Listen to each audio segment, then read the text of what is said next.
All right, so let's get this thing started. Hi, welcome to Night Talks. Hi there. So welcome to Night Talks. This is going to be episode 2 of the Night Talks podcast. Night Talks is a NightDocs Media production. I'm Jim Pagel, the host, and I'm joined here with my co-host, Bryce. So I was watching a really interesting documentary on Netflix last night. You heard of a documentary? It's called I think it's called Fantastic Fungi. It's on Netflix currently. Yeah, I haven't seen. So what are I know Fungus Among Us. It's an Incubus the first album that no one remembers. And that's, I'll be honest, man. I know you loved that album. I could never get into the old Incubus stuff. I don't know. I wonder if I just loved it ironically because I felt like I needed to be pretentious.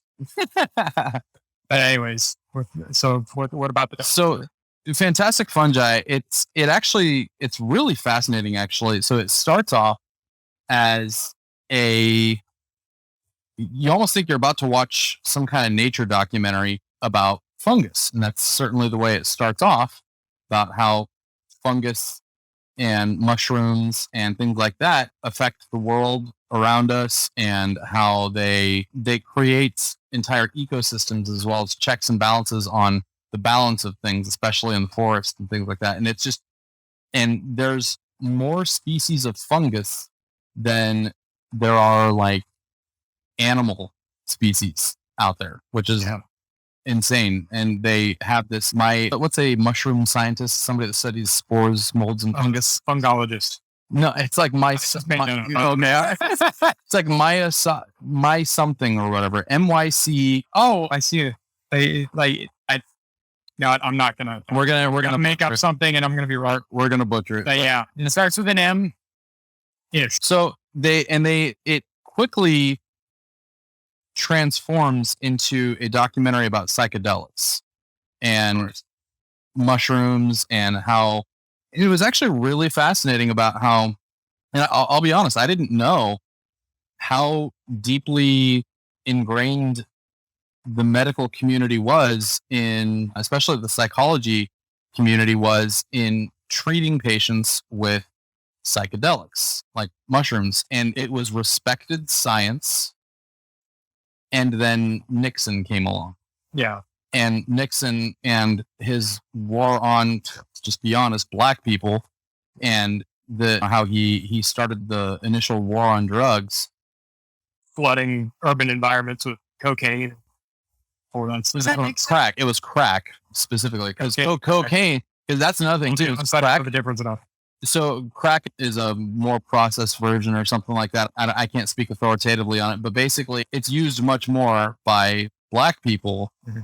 And therefore, when they started criminalize its use, the penalties for using cocaine were nowhere near as harsh as the penalties for using crack. They were also flooding the communities that predominant black population.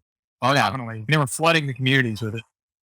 And so it's definitely a well documented history on basically a war against black people on that. But I digress. It sounds like a different conversation. The whole documentary actually was talking about how you can use psychedelics to treat all sorts of things from depression, insomnia, and honestly, there are just a lot of good uses for it in terms of just general well-being that people have had these just insane, almost spiritual experiences using them that have been really life-changing. Things like, in fact, there was an interview they had with one woman who was very religious, and she had an experience while being treated with psychedelics where you can say what you want about religion and things like that, but the experience she came away with was so positive in terms of she finally felt like she had value in this world. And you could see her in this interview, and it was a very profound experience that she was reflecting on. She was getting really teary-eyed and all that stuff. And I'm not going to have entire populations of indigenous peoples that have used things like ayahuasca, peyote, things like that to have spiritual journeys. They go off in the woods and stop eating for a great deal of time and sweat their brains out probably and have hypothermia probably based on whatever climate that they're in. And you combine that with hallucinogens, psychedelics. Yeah, you have a much more pronounced effect. So I gotta say, it made me a believer. I'm not even ashamed to say, like, straight on stream right now, like, I straight up want to try psychedelics now. Like, just to have the experience, just to be a better, more well-rounded person. But honestly, there's a lot of benefits that it was illustrating in a very scientific way with clinical psychologists and things like that, with scientific studies of the benefits for somebody like me who suffers quite a bit with mental health issues like depression and anxiety. I'm always anxious and I'm always depressed, basically. And it really kills my motivation and all sorts of things. And it seems like one of those things that it's a natural way to, cope with some of the flaws that I feel like I have in myself, where I could maybe help reshape my thinking. This is just me and my knee jerk wondering what the actual benefits are. Not a lot more research and homework before I would actually try something like that. But I worry a great deal about those kinds of things just because I'm sure, like, I've seen a lot of articles that have said a lot of the same thing. I haven't seen the documentary. I haven't, but I'll definitely check it out. I have seen articles floating around the internet talking about all kinds of different substances, marijuana and LSD, even definitely not cocaine or heroin, but psychedelics in general. But yeah, I've definitely seen articles that have discussed their impact on mental health. But I do worry over some people seeing these studies and thinking that it's just a magic bullet. It's going to make it all go away. That's a very fair point. Combating mental health takes a great deal of effort, a great deal of work, and it's something that you're probably going to do with your entire life. That's a very fair point. So I don't think that anyone should look at it as a magic bullet that's just going to cure and make it better. Sure. And I think what really struck me is when I was watching this and seeing these people who are so prominent in the psychedelics community, these actual research scientists and things like that are putting out papers, they are expressing more often than not that these are natural remedies, that they have a benefit to mankind, but that they should be respected. It's not something that you should abuse. And there are lots of people that certainly do abuse it. And whenever you have something that's illegal for any amount of time, it comes with some sort of stigma. Even alcohol now has some kind of stigma, which, to stigmas. It's a stigma. Yeah. Now, to be fair, I honestly agree with, the negative effects of alcohol, but it's been around for so long. It's not cool. But what you and I both know is that while it's relaxing and refreshing and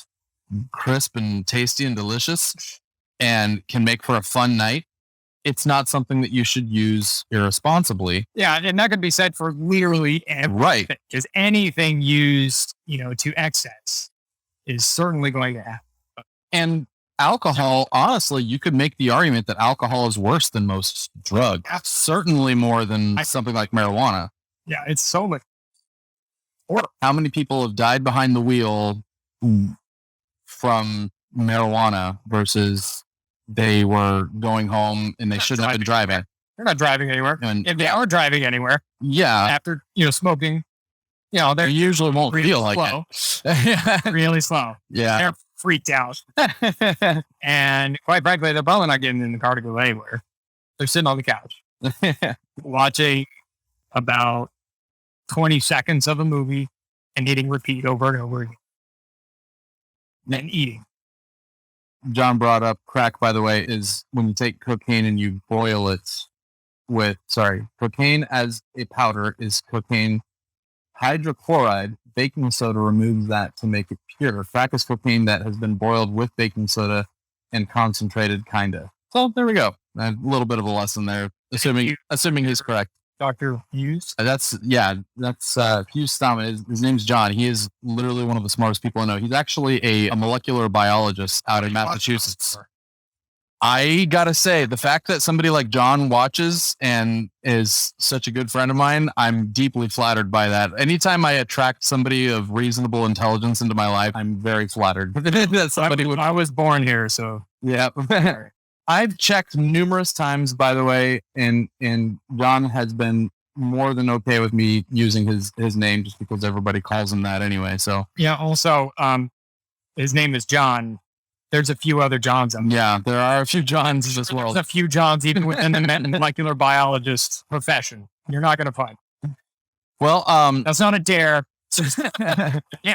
So the reason I brought up the Fantastic Fungi documentary, which you all should definitely check out. I watched it last night and I was just blown away. It was as mind blowing as the psychedelics they talk about seem to be. I'm sure. I don't know. But the reason I brought that up is it felt like a good segue into the real topic we want to talk about today, which is mental health, which is something that without betraying too much trust and privacy, it's something that both Bryce and I here have quite a bit of experience and a lot of thoughts on. But just to be clear, neither one of us are qualified. Sure. Technically. We don't have any educational background in the subject, but what you're going to get here is... Yeah, I've met with a lot of therapists over my time and things like that. And I have sporadically, and I'm glad he brings that up. Obviously, we are not professionals, so the things that you hear us talk about today, you should take as they are presented, as two laymen just discussing, we're just chilling. We're having Modelo's and Shiners, and we're just talking about things that are important to us. And honestly, like what really brought it to the forefront of my mind this week was a good friend of mine, a YouTube friend of mine. His channel is called Slush TV. Definitely check him out. He released a video this week called, I can't remember the exact title, but it's about the Twitch therapist, Dr. K. And Bryce, I know you weren't super familiar with him before today. Yeah, I've actually never seen, while we were, or I've never seen Slush's channel. Yeah. But I have. Well, you have now. I have now. But Dr. K, I was marginally, like I had seen him floating around YouTube and I think I'd watched a little. Right. And his YouTube channel is called, his YouTube and his Twitch channel, it's healthygamers.gg. Healthy Gamer or Healthy Gamers? I can't remember, but I don't think there was not. It's just Healthy Gamer GG. Okay. I think that's his website. That's the .gg. And good evening, everybody in chat. Really glad you guys could join us. So what was really eye-opening for me was just the conversation that I felt like needed to be had about mental health in general, but also holding actual therapy sessions, even though they have disclaimers to say this isn't therapy, this is informational and entertainment. But when you watch the stuff, it's clearly a therapy session. You can put any amount of disclaimers you want on there, but walks like a duck, quacks like a duck. It does seem like there's a distinction without a difference, just for the point of being a CYA. And yeah, there's legal ramifications for saying it is therapy. So yeah, it's obviously something to get around. So you just watched Slush's video, which I recommend you all check out. Yeah, after you watch this. But just to recap, essentially what it gets around to is he talks about how Dr. K, who is a Harvard graduated psychiatrist, I forget what his exact background is, but I remember being Harvard trained. Right. He is a psychiatrist. He has a YouTube channel and a business where he discusses mental health regularly over Twitch. And he interviews or has conversations with famous Twitch streamers and other big personalities on the internet. And he does this framing them as conversations, but they're essentially therapy sessions. And the Slush video in particular focuses on, help me out, what was the name? His name was Reckful. He was a Twitch streamer. He was actually pretty prominent, but I'm with you. I actually had not heard of Reckful until the video. Yeah, but he sadly did take his own life. And this was after, about a year and a half, 2 years of being in regular conversation. He had, I think it was 5 sessions. It was 6 sessions. 6 sessions. Plus a few that were off screen as well. Yeah. So they were essentially therapy sessions without being therapy sessions with Dr. K and this Reckful guy. There were some things that he said that were probably irresponsible. maybe, but so tell me a little bit about what you remember the video talking about, what Reckful was dealing with and why he was talking to Dr. K. Do you remember? So Reckful from Slush's own video is described, and I'm just given the secondhand knowledge here because I've never heard of him prior to watching that video. I'm just given the secondhand account here, but it sounded like he was a pretty tortured guy. Yeah, he had a lot of mental health issues that was working through regularly, and it was really hard on him. But he talked about it frequently. We've got a little bit of a technical difficulty where somebody said it got super dark and it looked like the Twitch stream went black, although it's looking fine on our end here. Everything look okay, guys? Yeah, let us know here. Oh wait, it's okay? Okay. Oh, the video was all right because of Reckful. Sorry. It's just right when you said that, I looked over at the Twitch stream that I've got pulled up here and it looked like the screen went black. So I was like, oh no, not another deal. Anyway. But you do bring up a good point. It is a dark topic. Yeah. It's a little heavy. And I do apologize for that. And just to preface this entire conversation, if anyone needs to duck out, if it's a little too heavy for anyone, please feel free. No hard feelings. And worst case scenario, Jim and I will sit here and talk to each other about the same thing. We're very good. We're not talking anything. Well, the whole idea behind Night Talks is really, it's just giving Bryce and I a chance to just get together in person and talk about just what's on our mind and just try and capture it as naturally as it would be as if cameras weren't rolling, really. And I know you and I have both had experiences with just struggling with a general good sense of well-being, just up in the headspace area. Yeah.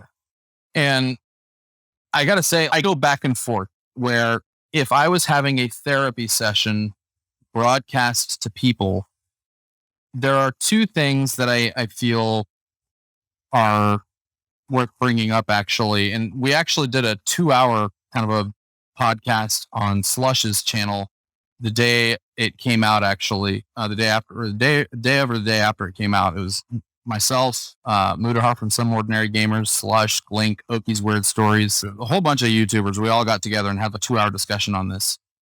But one thing that I have thought about since then that I wanted to bring up is, if I was personally going through a therapy session on stream, first of all, obviously I'm signing away my rights to privacy. Yeah. And it's consensual. It is. And what I really was thinking about too is, what effect would that have in terms of what I present and how I present it? Because sometimes, if I'm broadcasting my personal life to an audience, it's because I want them to know. So what would be my motivation for my audience to know some of the more intimate details about my life, things that are buried underneath the surface? At that point, is there a good use in just airing it out in public? There is sometimes a value of that. I'd love to hear your thoughts. Like, what if you were in a Dr. K session and he started leading you down a path of questions that you started talking about things that you probably wouldn't want to talk about? So that's actually something that Slush was actually very good about in his video. He made it very clear that Dr. K doesn't do that. He doesn't lead people down paths that they don't want to talk about. A lot of it's completely consensual. People are talking about what they want to talk about. So I don't want to portray Dr. K in a light, because it's my knee-jerk reaction is that he's a good guy. Sure. He's doing what he can, and he's doing what he thinks is right. But there is something to be said about having all of that put on display, both from Dr. K's perspective and the other guy, whoever's on the other end of that conversation. There's something to be said of, is that for the attention of it? Mm-hmm. Is it honest? Is it genuine? But we're also in a completely different generation. Yeah. We're in a generation of Twitch streamers and TikTokers and YouTube reaction channels and all these things where people are expected to have the heart on their sleeve all the time. Bo Burnham, he talked a great deal about how everyone right now in the social media era, they all live with an audience. Yeah. Everyone's always going to be scrutinized for everything that's been posted on social media for their entire lives. Politicians and people working at the bank, things that are surfacing from social media long ago that they did that was maybe questionable and it's surfacing up later. But the more and more that happens, especially with the pandemic, we're all stuck inside. No one to talk to. Maybe that's the only way to get as life is from now. Yeah. It's the only way to get that social connection. It's not a screen anymore. It's a window into the outdoors. So one thing that I had meant to bring up to you that it kind of escaped my mind before we went live. You had just talked about how Dr. K doesn't lead people down certain lines of questions that they're not comfortable with. And Slush did say that he's good at maintaining the.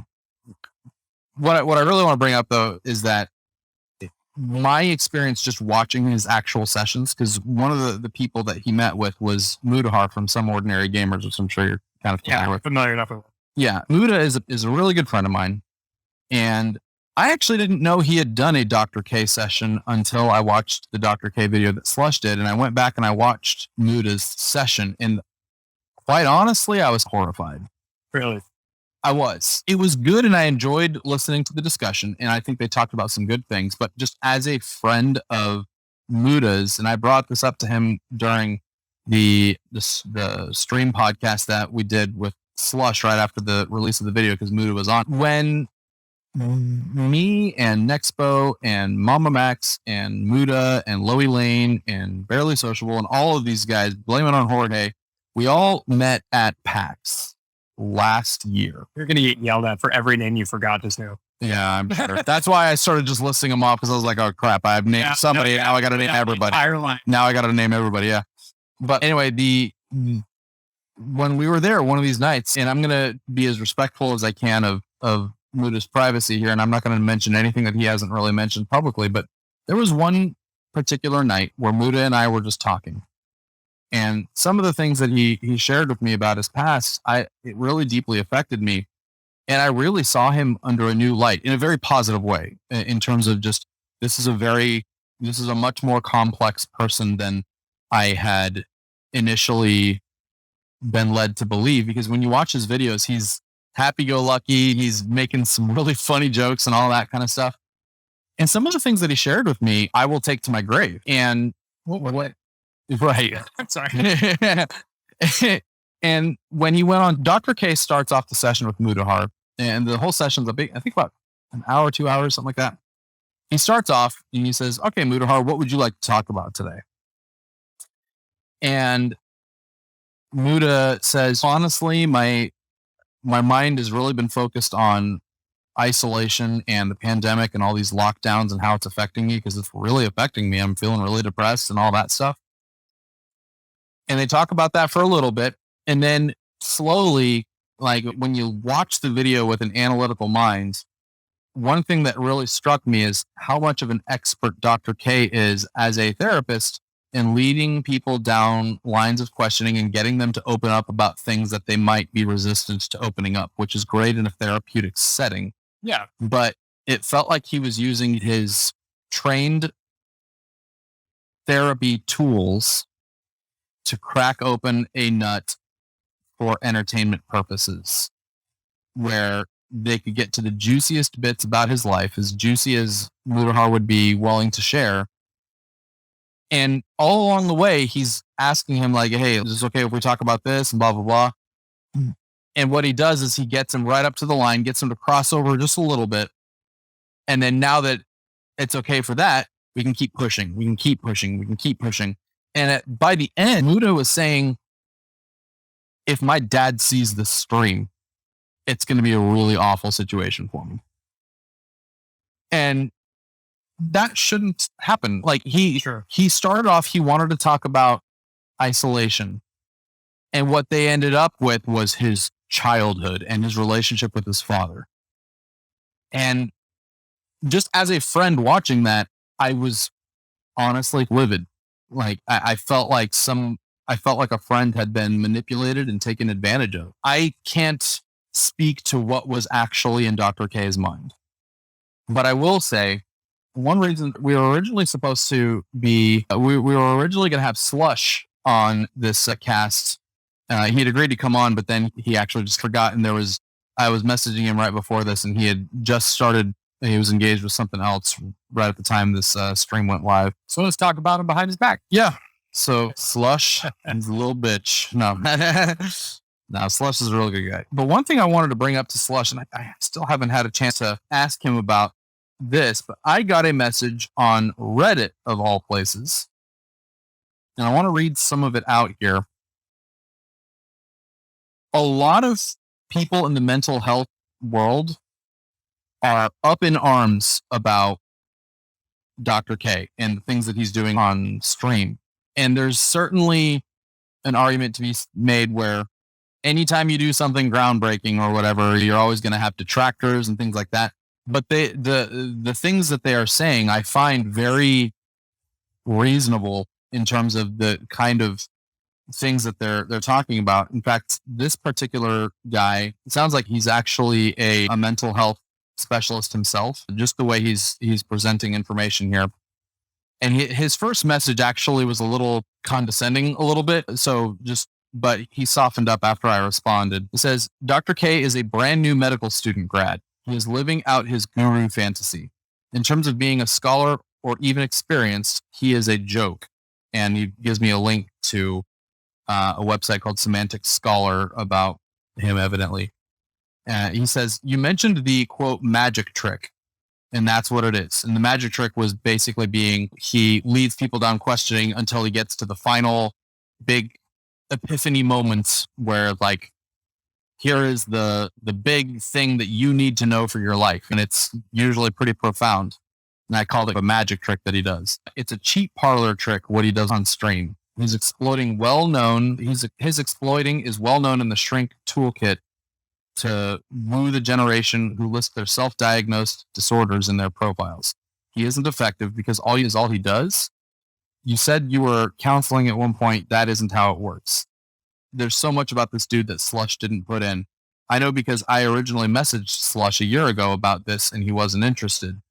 And there was actually a part of the stream that we were talking about that Slush didn't include in his video where Dr. K actually got drunk, did a drunk stream, and started giving advice to people while intoxicated. That's not how it started off, but it just ended up being how it ended up anyway. I give advice to people when I'm drunk. But when you are in a position of trust, and I think it's safe to say that somebody who's a trained clinical psychologist who represents themselves in public that way, they have to hold themselves to a higher bar than the rest of us, especially in a public setting. Somebody on the stream was saying like, oh, he can't be a human being. Of course he can be a human being. But I think there should be a line where if he's streaming on his main channel and he's drunk, yeah, that's probably not a good look, at least. Yeah. If he was still practicing medicine, I would have had his license revoked for this. You'll get nothing from his group sessions because I mentioned I was actually looking into signing up for his group sessions. One, because I felt like I needed it. Two, I wanted to become a little better educated in terms of how his ecosystem works. Also, he doesn't practice anymore and lives in Texas and is not licensed there. He wouldn't lose his license for what he's doing at the moment because the drunk stream. I reported him for practicing medicine in jurisdictions he wasn't licensed to practice in. You don't lose your license for that. See, that's where I'm a little confused because somebody actually told me that it's like a law degree where you're actually licensed in the state in which you practice. So if you're practicing in another state, that's illegal and you could lose your law license for that. You could speak on that better than I could, but the fact that some people are seeing it as him practicing outside of the jurisdiction in which he lives. And that's where we get into a gray area because there's lots of Zoom therapists out there. I don't know how that all works. I mean, my insurance company tries to get me to use it all the time. Yeah. But I think one thing that I wanted to bring up is I see Dr. K as someone who he could be just another Dr. Phil. who's trying to turn everything into just another entertainment. Well, just listen here, okay? We got to shave. What? It's like shave the top of it. Oh, do the mustache. Yeah. There's an app, Justin White. Halloween's coming up, man. Yeah. Anyway, sorry. To get it done. Shave my head. I was like, what the hell are you talking about? So he's not Dr. Phil. But this, like, I make the comparison in the sense that if he's doing this for just entertainment purposes, and everything you're saying about his manipulation tactics is 100% true. I'm not going to say they are or not because I don't know. I haven't had that conversation with that guy. I haven't watched enough of his streams that he's had with other people. All I've seen is that Dr. Slut. Yep. That Dr. Slut video. But I do see him as a symptom of a much greater problem in just society in general, which might be a completely different topic of conversation. But the healthcare industry that we currently have in this country is cannibalizing itself with everything being so expensive.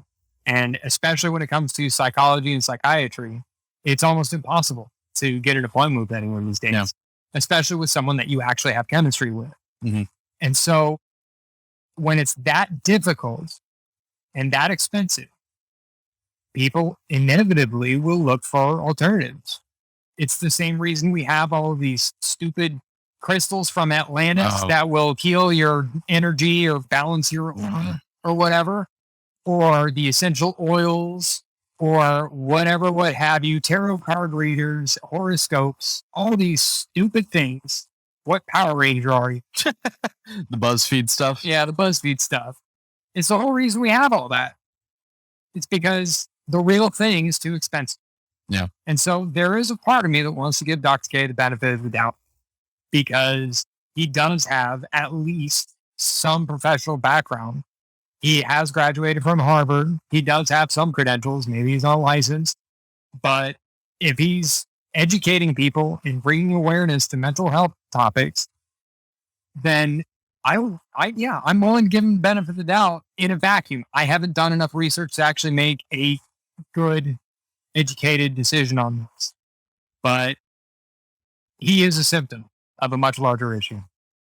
So it's about 8:57 right now. We're going to be going until about 9:30 tonight to make up for the technical difficulties we had at the very beginning here. At about 9 p.m., we're going to be answering some questions from chat if you guys have any. The questions that will be sent out with bits will be given priority. Keep in mind that Night Talks is a viewer-funded show, and we'll keep doing it as long as we can and all that. But it does come from the support of our patrons over on patreon.com/NightDocs.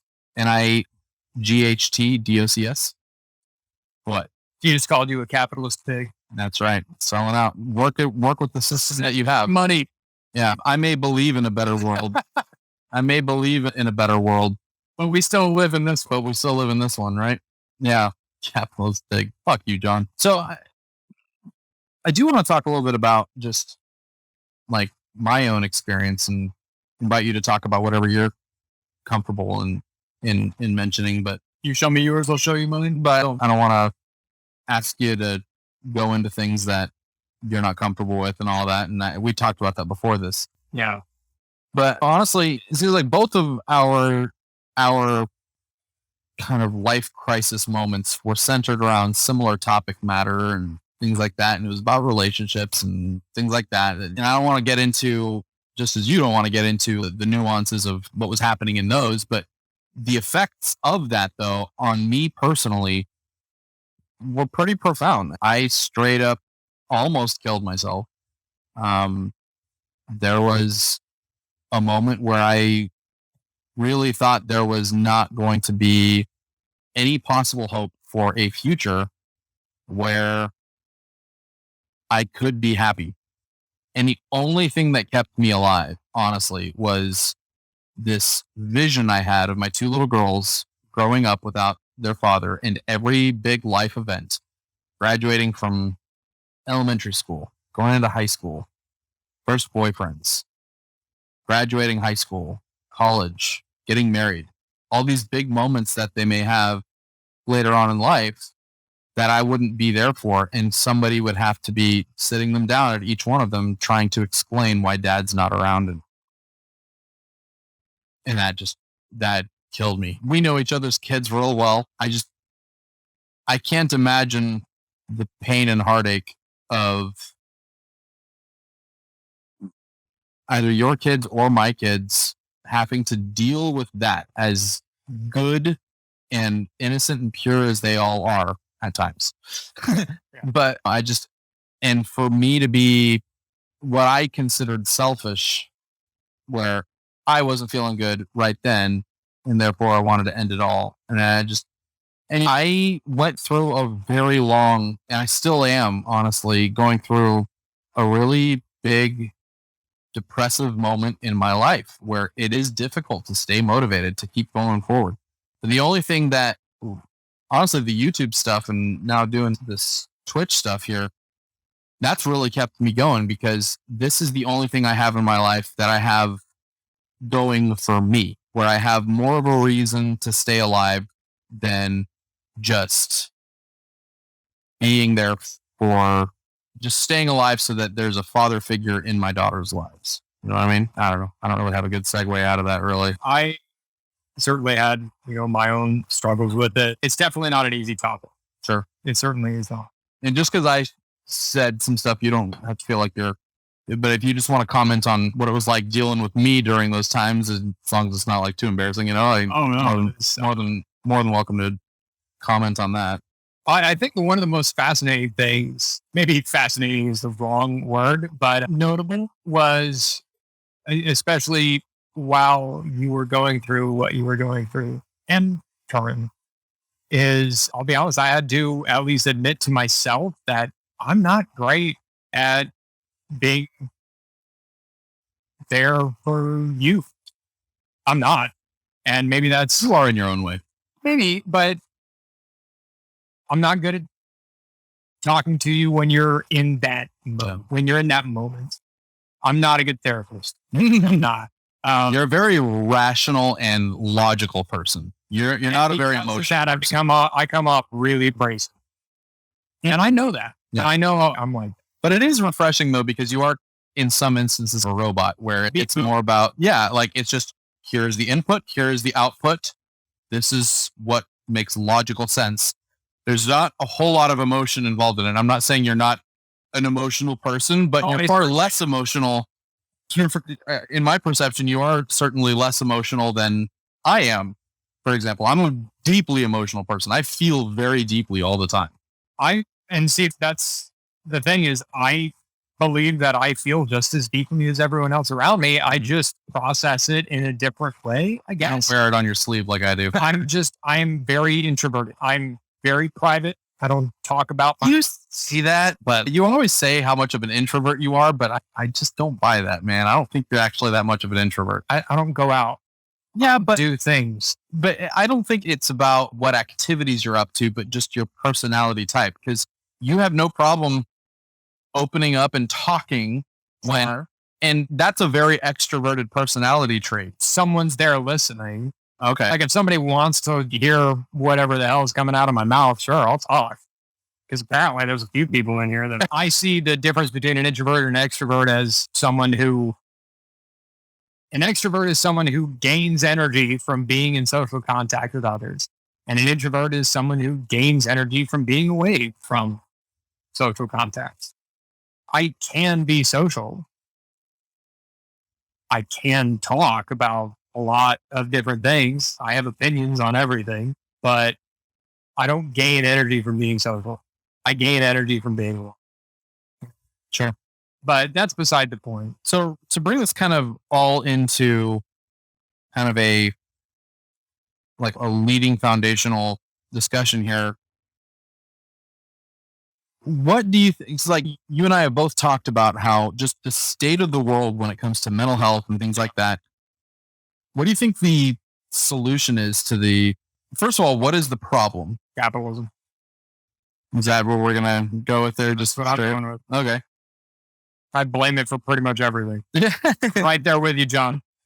So I think there are elements of all society that are contributing to this. And certainly the pandemic isn't helping, this isolation. But also, even before the pandemic and the lockdowns and things like that, this particular generation has been so far removed from each other. Another good friend of mine named Blink, he did a video about what Zoom classes are doing to the rising generation right now.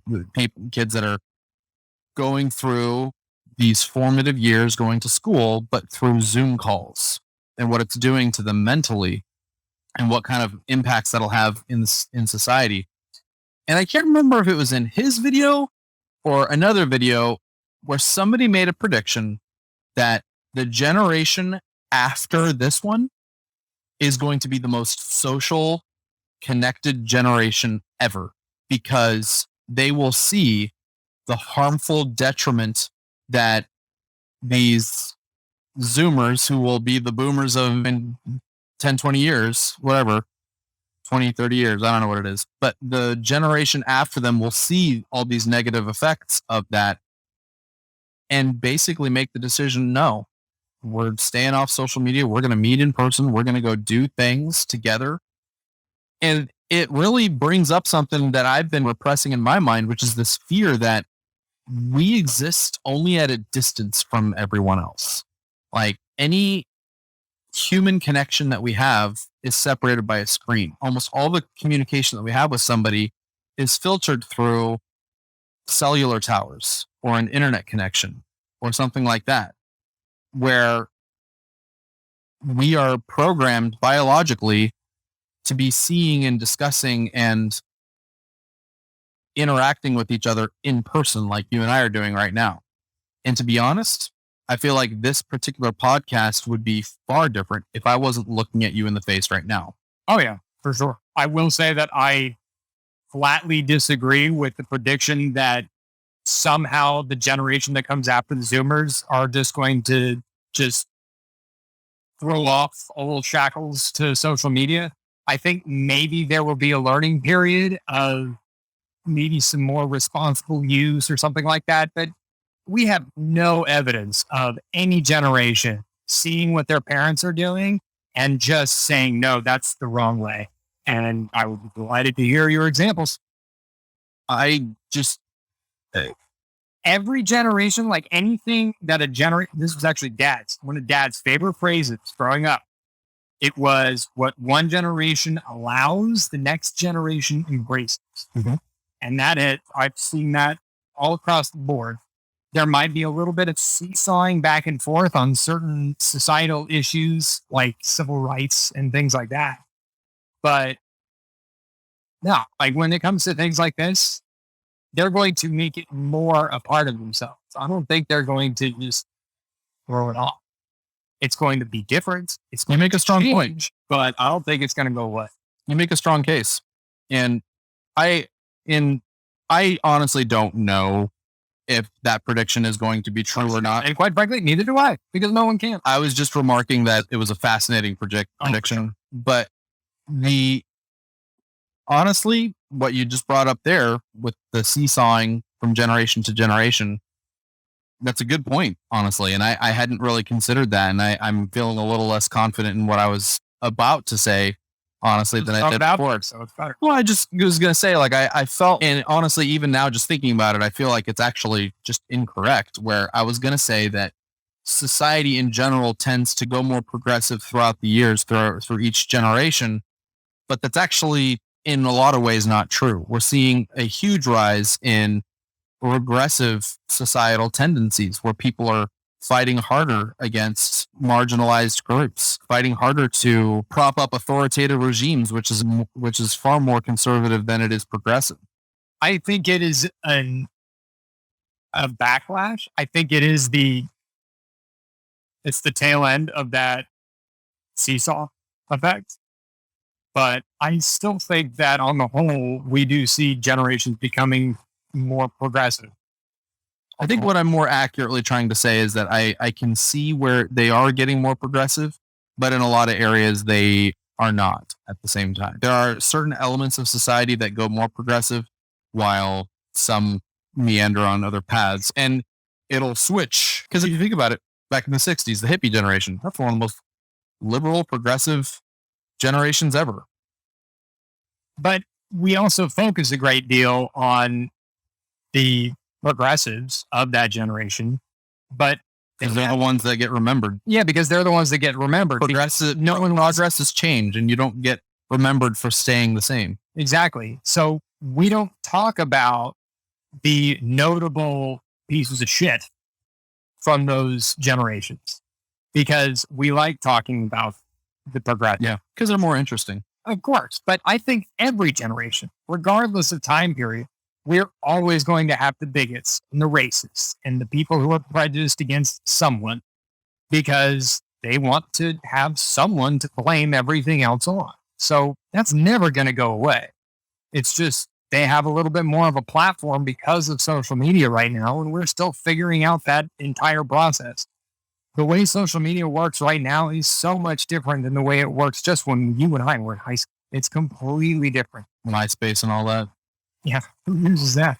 Mm-hmm. No one uses MySpace anymore. I honestly, how is it even still a website? What's even keeping the lights on? It is. I don't know. I went on it the other day because I was like, some photo I was seeing if I could find that I think it was on my old MySpace. Still Yeah, it's most people's accounts are still there. Some of the pictures are, it's hit or miss whether all your pictures are still there and stuff, but like it's still there. Wow. I know at one point years ago, Justin Timberlake bought the whole thing and then he sold it again, I think. Yeah. But it's almost certainly not coming back. I just don't understand what's keeping the lights on over there. Who knows? Thing is still a thing. So yeah, they're backed by something way bigger than it by itself. MySpace is just what MySpace is, as far as I know, unless they've got some big corporate backing now. Remember Netscape? That was the web browser. Oh, I know. I'm just making it up. Like I'm thinking of all these like stupid. Anyways, that's all. Yeah. Never mind. Dang, I had a really interesting thing I was going to bring up about MySpace. I remember what it is. Tom, the guy that did that created MySpace. Yeah, he sold it for bajillions of dollars and then just bounced. Do you ever just go to his Twitter or his Instagram? No, I thought he disappeared. He did. And he's there if you want to follow along what he's up to. But literally, he doesn't draw any attention to himself. He goes camping and hiking and travels the world. He's gotten into photography. And he just lives off the millions that he made from MySpace, and that's how he's going to live the rest of his life, is just playing. I remember his first MySpace account. That like, when you set up a MySpace account, like you just immediately, like that was your first friend. Yeah. It was Tom. And he just had that one photo of him smiling. He's like at the desk or something. And that was it. There was nothing else. I think Tom's story is really the only Silicon Valley success story where the person didn't end up being a piece of shit like Mark Zuckerberg or something like that, or the Sergey and the Google founders and stuff like that, you know, where the power didn't go to their head and they just became egomaniacs. This guy, Tom from MySpace, he's kind of my hero now. Like he keeps to himself. He posts his photos on Instagram and Twitter. He's just living his life, you know, and he's enjoying the success that he had earlier on in his youth. And just enjoying the activity of appreciating the world and just finding the beauty in it. And he lives to just discover and explore. And he doesn't have to worry about his bills and stuff like that anymore. That's like the best kind of dream. That is the American dream right there. Retire at 30 and just spend the rest of your life in pursuing self-fulfillment, you know? Maybe retire at, let's say, 45. I would rather be retired right now. I mean, technically I am retired because really what I'm doing now is I'm trying to find a way to survive doing what I would be doing with my free time anyway. Proactively unemployed. I'm going to have to ponder that. Am I proactively unemployed? Aggressively unemployed. Aggressively? I'm not the dude. Does this place look like I'm fucking married to you, man?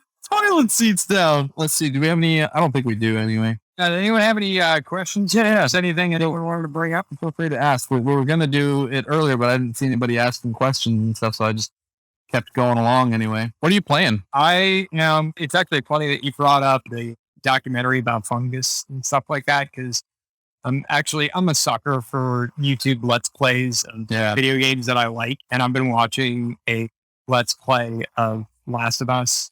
Man, I want to play The Last of Us Part 2 so bad. Did you ever watch any of it? Nope. I refuse to. You need to play it.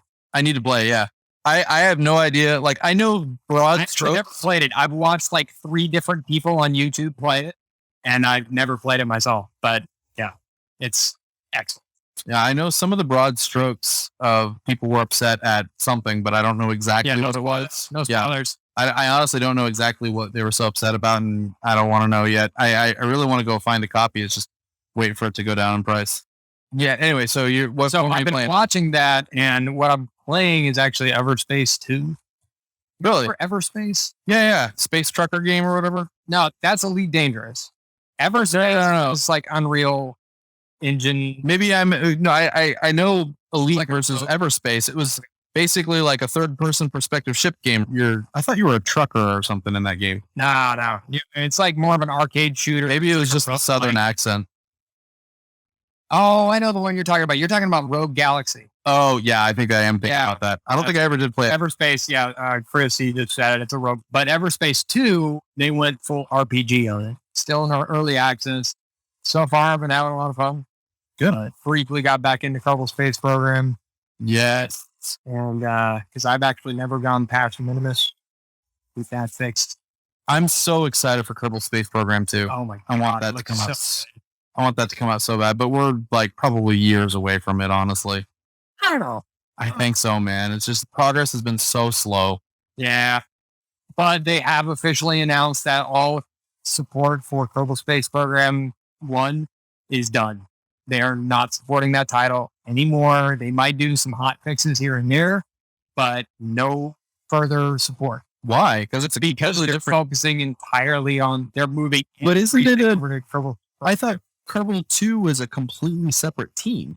It is a completely separate team. They're bringing the team that worked on 1 onto the new team. I think that's a good place we could probably end this here. Yeah, we went for about an hour and 15 here, and I tried to give a little bit of extra time to make up for the technical difficulties that we had at the beginning. Once again, NightTalks is a NightDocs Media production. My name is Jim Pagel, and I'm usually gathered here with my co-host, Bryce Pagel. You can see us every Thursday here on Twitch from 8 p.m. to 9 p.m. CST, and we will be getting our technical difficulties at the beginnings of these under control so that we can have a much better viewing experience for you. These episodes will also be available on Spotify, Anchor FM, Apple Podcasts, things like that. And you can also subscribe to the NightTalks YouTube channel, where we also post the video versions of the VODs of the stream, where we actually edit this and get rid of some of the filler words, the likes and the uhs and all that kind of stuff. Makes it a little bit more easy to listen to, I think.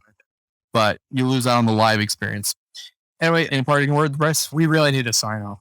Like a really good. Like the out of the darkness we can all find light or something. I need something better. Bro, you can't say, dude, these people here, man, they will eat you alive. I'm going to eat you alive. I love them. Right. Yeah. What am I going to do? Lose subscribers? Right. So that'll do it for us. Thank you so much for tuning into the Night Talks podcast. We'll be back next Thursday, 8 p.m. If you have any topic suggestions, you can send us a tweet. My Twitter is at NightDocsYT. Bryce's here is at BillyGoat, BYLIGOAT. And that will do it for us for this week on Night Talks. You all have a wonderful rest of your evening. Thank you, guys.